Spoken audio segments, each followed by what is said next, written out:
job, but yet at the same time, we're gonna miss you here, Quanlan. You've come a long way. I think it's really important that you live with your peers. How much you've grown from our culture, our teachings.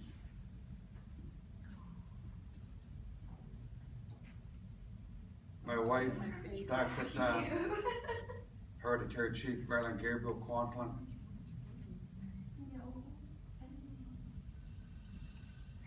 She felt in her heart, this is the highest honor we can do as First Nations people.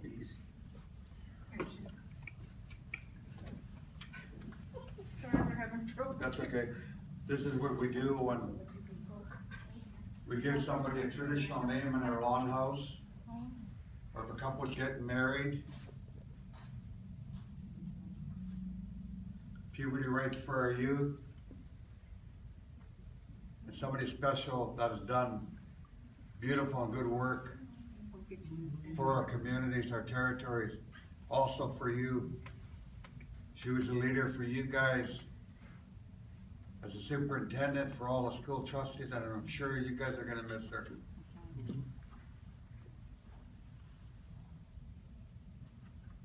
My wife had told me, you've come a long way, Suzanne. You have learned from the Quantlin people.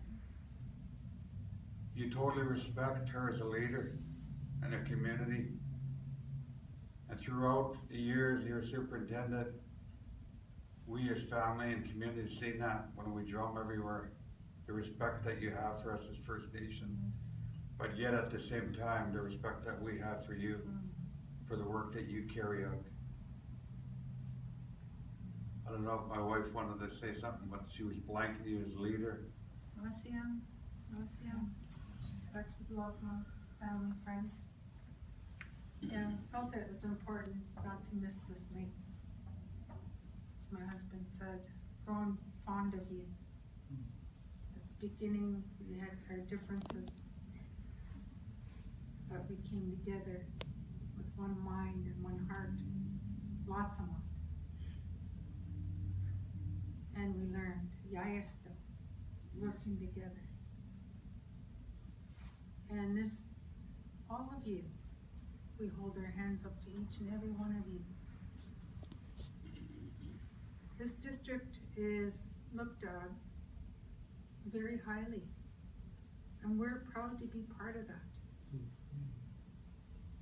It's hard work. It's been a hard journey. And we thank you for your contribution and all the love that you pass down to our children, our future leaders, our next generation, our medicine. We entrust all of you with our children, and you guys do a fine, good job. You should be proud of yourselves. We used to sit in here, and when my son was in his car seat, we used to sit in here with many advisory meetings, and they made him an honorary advisory committee member when he was a little boy. We used to let him loose in here, and he'd play along, but he'd listen, and he'd always come and respect the meetings. But it always reminded me never to forget who we're working for. So I always had medicine at this table. But the work you've done is commendable. And where you're going, you have all the tools you need to carry on your next journey, to help the people you need to help. That's your gift in life, is helping people. You did a good job of it. Yes. Like my husband said, we're honored to work with you all these years. And it's been, you is coming close because you're coming to a lot of the gatherings to get your medicine. To get your medicine that you need to carry on into the next journey.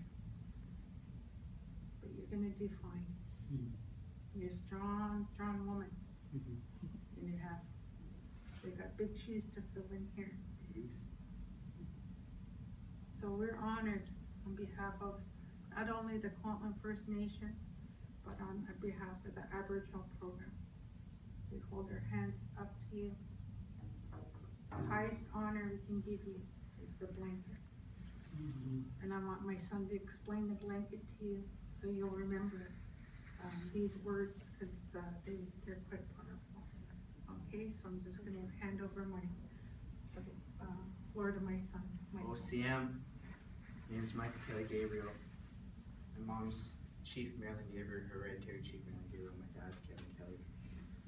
There are two different type of blankets. One's an honor blanket, which is the highest honor you could ever get in our culture. And another one is the worker blanket, which you put across your heart and over your headband over here because you're working for the family. But these blankets are for you. You're supposed to take this home, and whenever you feel like you're down, all this love these individuals give to you in this room, in their head, all the things that they're thinking in their head is going on to that blanket. They're loving prayers. So I say it's a loving blanket. It's like it's giving you a hug. Everybody's here with you on that blanket whenever you need it, just wrapped around you. It's like everybody here in this room is giving you a hug. And put the scarf on your head. That's all I have to say. So we're gonna sing our favorite song, and Michael's gonna explain where it's come from. He's learning all the protocols in our culture, so this is good teaching for him. And so he's gonna pass it on. OCM, it's protocol for some songs. Every song has a story behind it, and some songs you have to have permission for you to use it. So this song, it's called Fly Go Fly. It's our favorite song. It fits what she's doing now. She's opening her wings, soaring in a new journey for greater things. But this song comes from Lummi across the border, from our Lummi family, West Shore Canoe Club. And he says, you know what? We met with a family friend that the family song they actually own the song. He's like, you know what? Use it for any celebration where he lays someone to rest. You can use it as long as you announce it's from the Lummi family of the West Shore Canoe Club. So we're gonna sing this song to honor this beautiful soul. So when we're singing, you guys can come up and give her lovin's. Give her love. Okay? Right now. Okay.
there, one more thing before we leave. And our belief is every song that we sing are prayer songs. That's what my dad and my teachers say to me. And each song we sing, our ancestors come in this room, taking over all these empty seats. And they're going to guide her in a good way. I thought I'd have to share that. While we were talking. I want to say before I give Suzanne a hug too, I know you're going to Victoria, Suzanne, the job, and just a little bit of advice, and I don't know, you'll accept it from a friend. You're going to be working with a lot of our tribes in BC. As long as you treat them like you treat us, you'll have no problem. I wanted to share that with you because we're all related in BC, and as long as you respect, they'll respect you back, and you have that. I wanted to share that with you as a friend, because you're going to see a lot of First Nations, especially all over the island. But I wish you the best of luck from my family, and I really want to thank you and all your colleagues for, like my wife said, helping our children and making sure that her as a leader in the community, when we're asked for different things in the school board, I thank you all for carrying through and respecting my wife as the chief in the community. And that works both ways. That works both ways. The respect comes back 1,000-fold to you. You are family too. Yeah. And one of the things my wife always says, her as a leader, we thank you too for taking your time away from your family at home. Because I know sometimes as a spouse, I don't see her lots at night because she's doing her job, and I knew you do the same. But I also want to thank you for your husband and your children for the time you've dedicated, because it shows in here that you care. But they have to know that too, because you spend a lot of time from home. I wish you the best of luck, Suzanne. Thank you so much. And I know you'll do well. Thank you. Thank you very much. Thank you As for a the friend. words and for the song and for the friendship. Yeah, I know you love the song. You've I always do, said I that. will always love the song. Whenever she hears the drum, she I do. runs. I do. And she does, she loves it. I know she I'm does. gonna repeat what I just said, but what I say, my teacher says, every song's a prayer song. You don't know if anybody else needs this in this room. You know, when we do some songs, sometimes we start off with two. The reason why we start off with two is because the first one is to ground you guys, clear all the negativity out of this room. The second song is just for you guys, because we don't know what you guys are going through. But as we're saying, as I was saying over there, each song that we sing, our ancestors come in this room and they fill all these empty seats. That's what our teachers say. They're never empty. They're never empty. Even though these are empty right now, they're not empty. The Spirit's there, and they're going to guide you in a good way. Yeah. Thank you so much. That's absolutely beautiful. Couldn't have had a nicer send-off because, yeah, my journey of learning has been long. And I've learned so much from Hoffman and from the other nations within our community. And I feel so fortunate to have been blessed with people such as yourselves who are willing to be patient and to take the time to teach, because we are on a lifelong learning journey in understanding cultural wrongdoings and the things we need to do to make things better for all children in learning. And you've been a huge part of that. So from the bottom of my heart, on behalf of everyone here, thank you. For a partner. I love you, bud. Good friend. Yes, thank you. She, I'm Thank you gonna for give her a hug. and She you needs a love the hug. softball. Yeah. Yeah, well, I hope they win.